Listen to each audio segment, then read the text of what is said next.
Necha ming yildan buyon insonlar olam ustida izlanish uchun nurg'ulg'an jafolarni chekdi. Albatta, yana olamning sirliq pardasini ochish uchun yangi bir eshik ochdi. Hubble teleskopining necha 10 yildan buyongi tadqiqot analiziga asoslanganda, biz bora-bora shuni his qildikki, yer shari faqatla bir oddiy plan xolos. Yer sharining sirti bo'lsa cheksiz olam bo'shliqi.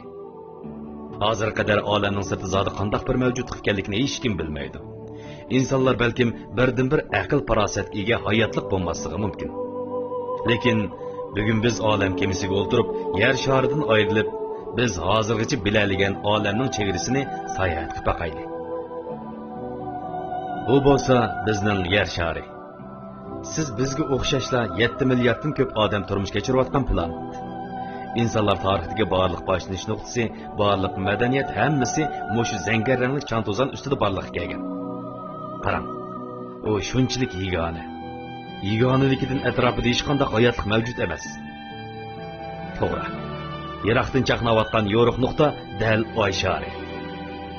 U boshdan oxirigacha hamon yer sharini qo'g'dab turadi.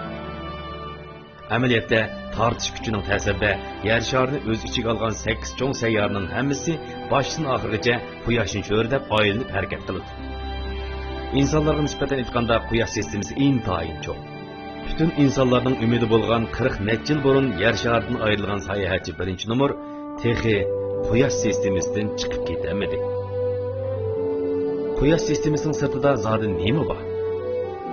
Hubble teleskopi bizga deydiki, uning sirtidagi yana sonsizlagan quyosh sistemasi. Bilishimiz kerakki, faqat Samon yo'li sistemasida 200 milliard dona quyoshga o'xshaydigan turg'un yulduzlar bor. Sizning qabul qilish qilinmasligingizdan qat'iy nazar, mana amaliyot bizning oldimizda turibdi. Yer sharining sirtida balkim rostla hayot mavjud bo'lishi mumkin.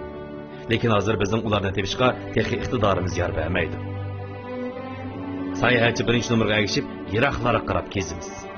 Ko'z oldimizda bir kumush rangli belbaq paydo bo'ldi. Kichik vaqtingizda siz cho'qim uni ko'rib boqqansiz. Siz ilgari cho'qim yulduzliq osmonlarga qarab talpinib boqqan. Uning zodi nima ekanligiga qiziqib boqqan. Bu dal Samon yo'li sistemasining markazi. O yer sharidagi shahar markazi bilan atrof rayonni farqlantirganga o'xshash farqlanadi. Yo'riqlik asosan hukm qilganda, uning markazida yuqori darajada taraqqiy qilgan madaniyat bo'lishi ehtimoli nihoyat yuqori. Biz Samon yo'li sistemasidan bara-bara ayrilib, texmo bepoyon olam bo'shligiga kirgan vaqtda siz atrofingizda sanab bo'lolmaydigan yulduz sistemalari mavjud ekanligini ko'rasiz. Yoki cho'ng, yoki kichik. Bepoyon koinotni mana shunday zinatlab turadi. Siz kinolardagi planetlar aro urush ko'rinishlarining fantaziya bo'lmasligi mumkinligini, aksicha haqiqatan mavjud ekanligini bayqaysiz. Atrofning bara-bara g'uvalishiga ergishib, borgan sari qorong'ulikqa ergishib, bizmi oxirgi nuqtaga yetib keldik. Bu bo'lsa, insonlar izlaydigan eng yiroq chegara. Yana bir nuqtadan qaraganda, biz rostla hech nima emas. Nom shuhrat, pul boylik. Olam ustida u aslidagi qiymatini yo'qotadi. O'zimizga qaytsak, agar xato faraz qilgan bo'lsam, mushu vaqtdagi sizning balkim ko'nglingiz toza yaxshi emas. Amaliyotda hamma odam o'xshash. Turmushning besimi, xizmatning ovorchiligi bizni berib charchitdi. Lekin ko'nglingiz yerim bo'lgan vaqtda bal qo'yib o'tmang. Ko'proq men so'zlagan olamdagi o'tmishlarni anglab turing. Siz nihoyat ko'p narsani tushunib yetasiz. O'xshashla nihoyat ko'p narsani qo'yib qo'ya olasiz.